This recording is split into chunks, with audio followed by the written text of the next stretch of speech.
Yeah, I'm back. When I had some good dinner, some tacos Shelly made. Took the dog down to the beach for a bike ride. Got some exercise. Checked out some beautiful areas. Back at the saw now. This is the one I put the insert in the starter cover earlier. And I've actually taken a piston and cylinder off a 390. That was a runnable one that had a bottom end bearing going though.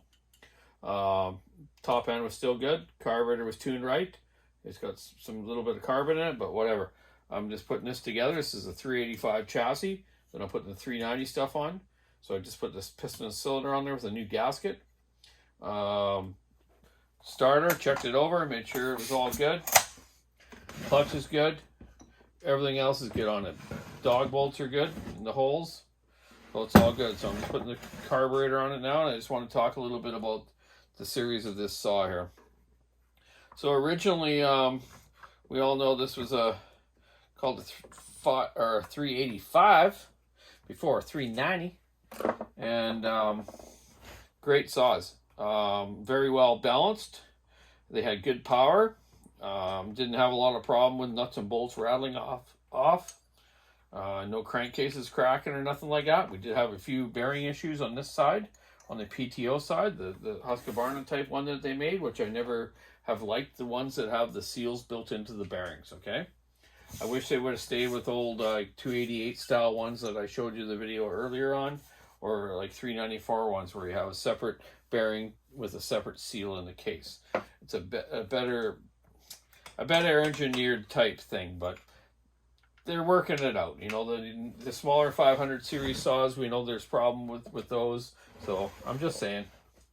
Anyway, so yeah, I'm going to put this carburetor on. It's a wall roll one. So let's talk about the original 385, yes.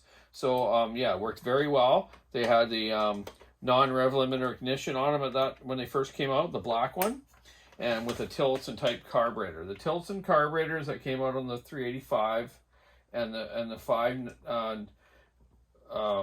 395 originally weren't all that great. They had problems, you know, and I had an engineer over here, my friend Magnus, and we messed around with the 395 carburetors, the original Tillotson ones. Tried a bunch of different angles of the butterfly with the opening of it and stuff like that, so it would idle right and not quit on its side. It was a very strange carburetor, and he called it the system in that carburetor. He called it a piss valve. The Swedish guy saying that was quite funny. Oh, it's the darn piss valve. So, anyways, there was issues with those, and they finally fixed some of those problems on the Tillotson ones. Carburetors on those.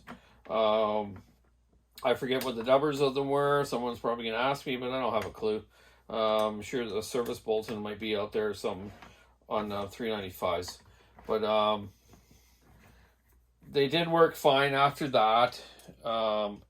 It wasn't a huge problem on 385s, but more on the 395s. I shouldn't have said that, actually, because the 385 ones seem to have the newer standard, the newer version of the Tillotson, I should say, that worked okay. Then when they changed to the wall roll WJ ones, even better. You can't beat WJ wall roll carburetors. You know, on the the 372 has wall roll HDs, but the WJs on these bigger saws, they're a tremendous carburetor. You can't beat them, man. You know, as long as you know how to tune them right and keep them clean as usual, you won't have issues with them. They're just well built. Wall rolls makes great carburetors. They're, you know, they're small carburetors you see on weed eaters and stuff like that, and small saws. You can't beat it. So there we go. We got the carburetor on here. Different filter adapter because the little things were broken on here with the rubber. So I got all that on, carburetor on. I'm going to put a muffler on this now and the handlebars. And I'll be ready to run it tomorrow. So I'm going to get this happening for you, Aaron, a little quicker. I told him next week, but I just figured I'd get it done tonight. I got a lot to do these days, and I'm taking a few days off with Shelly and going to Vancouver. Yeah, the big city we're going to go to. I don't like going there, but I'm going to go for her. So, and see my friend Ben. Yeah. Ben's Tree Service, Richmond, BC. If you guys ever need tree work out down on the mainland, give him a call. He's a great fella. He's from England originally. We won't hold that against him. Just kidding. We love the king and the old queen, you know. So there we go. I'm gonna get the 385, 390 together here. It's kind of a, what would you call that? A cyclops saw or something, or I don't know what people would call them, but whatever, man. Make 1 out of 3. Why not? You know, it'll probably work fine for this fella for the rest of his life. He only wants to buck up a couple big logs and just keep it around with a big bar, right? So, you know, for a faller, it'd probably still last another season or two.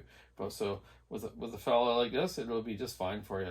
So there you go, Aaron. You got your saw happening here. I'm just going to finish it off here, and you'll love it. Keep sawing it with sticking edge, rubbing around. Have a great day. See you later.